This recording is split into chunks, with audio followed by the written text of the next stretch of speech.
Hi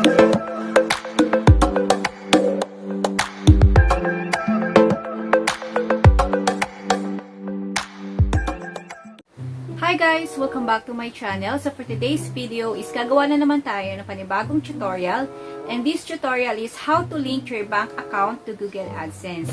Kasi nga nitong August 21, 2020, nag-email si Google Payment niya na magkakaroon ng pagbabago sa ating payment.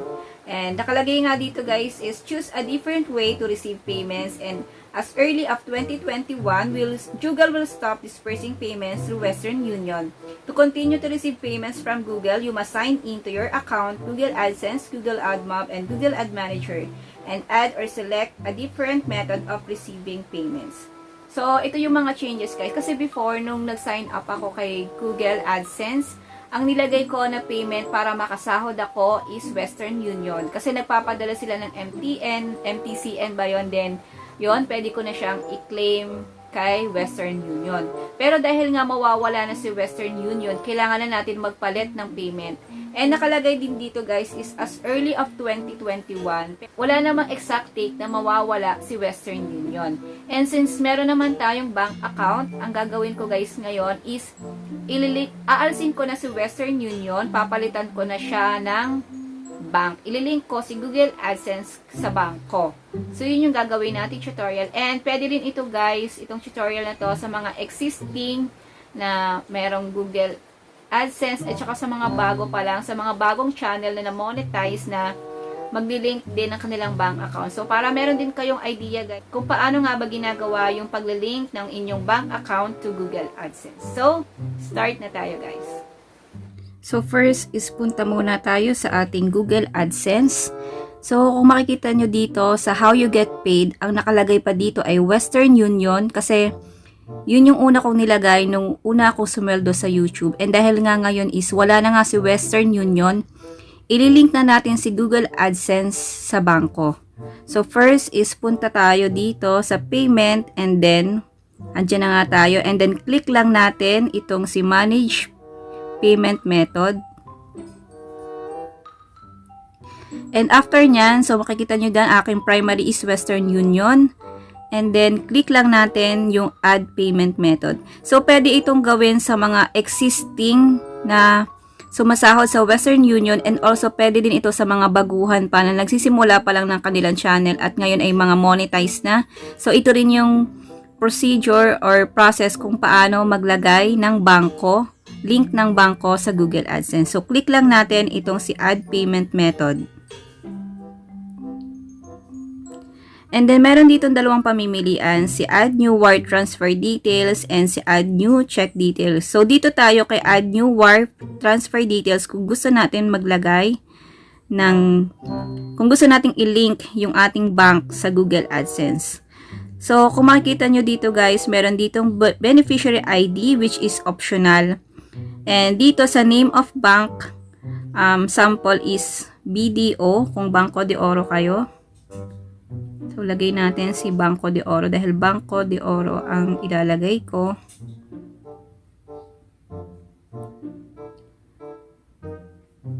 And then, yung name ng aking bank account, and then itong Swift BIC. Itong Swift BIC guys is yung makikita nyo to, pwede nyo itong i-search sa Google kung ano ang Swift BIC ng Banco de Oro. So, kanina na-search ko na kung ano yung BIC ng Banco de Oro, and then ayan yung kanyang Swift BIC.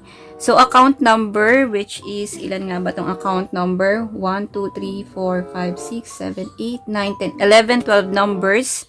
And then, next is retype account number.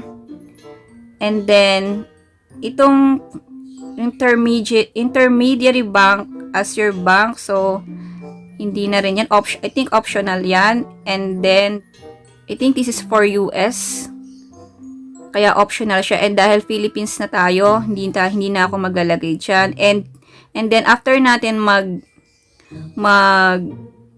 sign dito at maglagay ng mga details natin about bank, and then pwede na natin i-click itong set as primary method, and then click lang natin save. So, ang gagawin ko muna guys is kukumpletuhin ko muna yung details, And then once completed na natin yung pagsasign natin dito, paglalagay ng mga details, and click na natin yung save.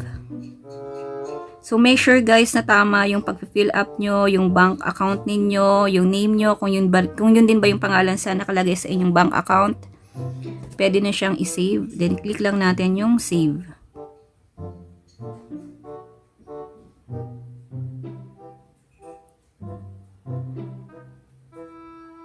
So, ito siya guys.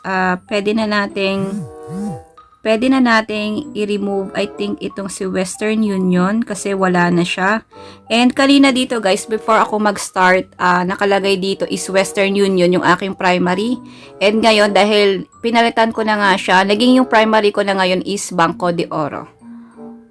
So, ito guys, yung pinakamadaling way ng tutorial para ma-link natin yung ating bank account sa Google AdSense. And after nyo guys mag-update ng inyong payment details is meron kayong marireceive na email from Google na katunayan nga na napalit na nga kayo ng primary payment method nyo sa Google AdSense.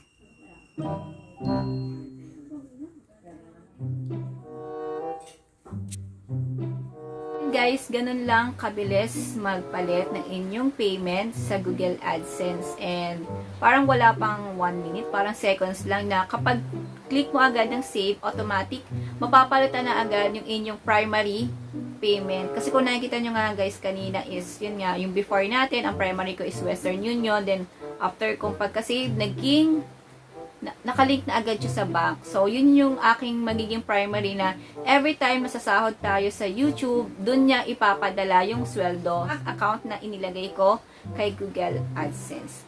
And inuun ko lang ulit guys, pwede rin ito sa mga bagong channel na monetize na, and para meron din kayong idea. And gusto ko talagang mag-share kasi marami talaga rin mga kakilala ko talaga na nagtatanong paano nga ba yung Google AdSense, paano nga ba sumisweldo. So, ito na nga guys, para mas ma-explain ko sa inyo guys, and hopefully na-explain ko sa inyo ng maayos. Medyo naliligaw ako. So, ayan, there you go guys. Kung meron pa kayong mga katanungan, just comment down below, and don't forget to like, share, and subscribe. And also, click the notification bell para updated kayo every time na may i-upload ako ng new video. Thank you again for watching. Bye!